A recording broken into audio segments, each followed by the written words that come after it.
প্রথমে আমি লবণ দিয়ে দেবো।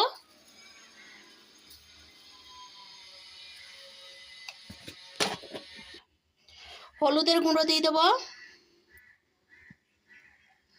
ভাজা যত লবণটা মিষ্টি মিষ্টি হবে তত ভালো লাগবে। লঙ্কার গুঁড়ো দিয়ে দিলাম।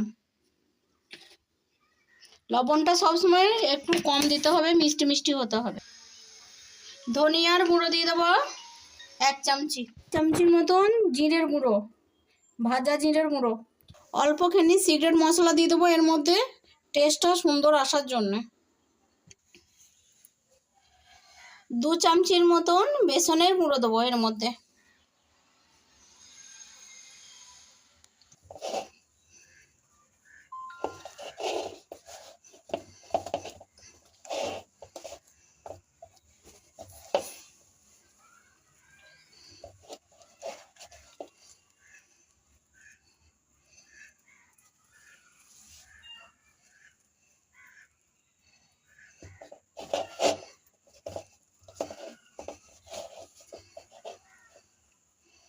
সুন্দর করে এবার মাখিয়ে নেবো বেগুনগুলোকে।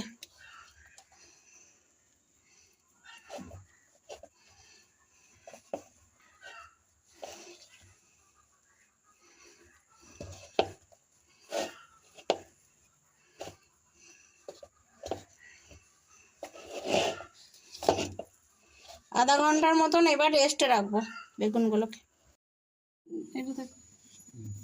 এই যে বন্ধুরা, আমার 1 ঘন্টা রেস্টে রাখা হয়ে গেছে বেগুনটা।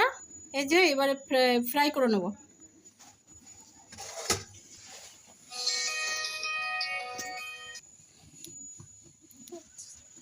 বেগুনটা ফ্রাই করার জন্য কড়াই আমি চাপিয়ে দিয়েছি। গ্যাসের ফ্লেমটা অন করে এবার সরিষার তেল দিয়ে দেবো।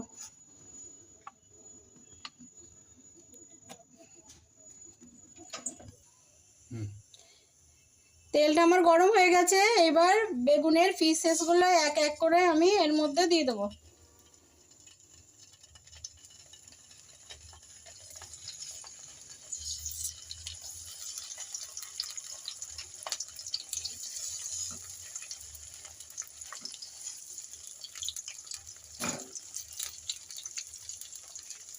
এবার একবার নেড়ে দেবো, উল্টে দেবো বেগুনগুলো একবার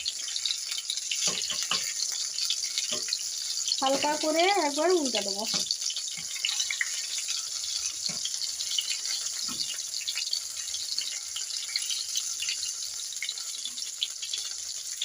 এক সাইড থেকে আর এক সাইড করে দেবো।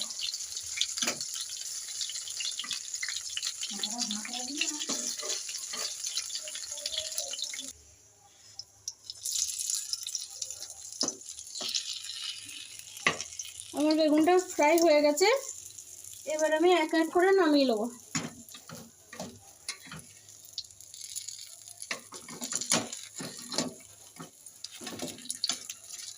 এই যে বন্ধুরা, কত সুন্দর ফ্রাইটা হয়ে গেছে।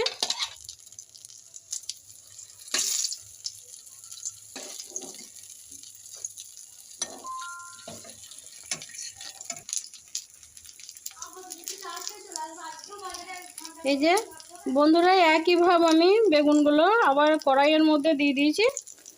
এই যে আবারও একই ভাব আমি ফ্রাই করে নেব বেগুনগুলো। বন্ধুরা, এত সুন্দর মুচমুচে বেগুন ভাজা হয়, বাড়িতে তোমরা একবার হলেও ট্রাই করো, তোমাদের ভালো লাগবে। কত সুন্দর মুচমুচে বেগুনগুলো ভাজা হয়েছে, একবার হলেও তোমরা বাড়িতে ট্রাই করো। এই যে দেখো কত সুন্দর হয়েছে।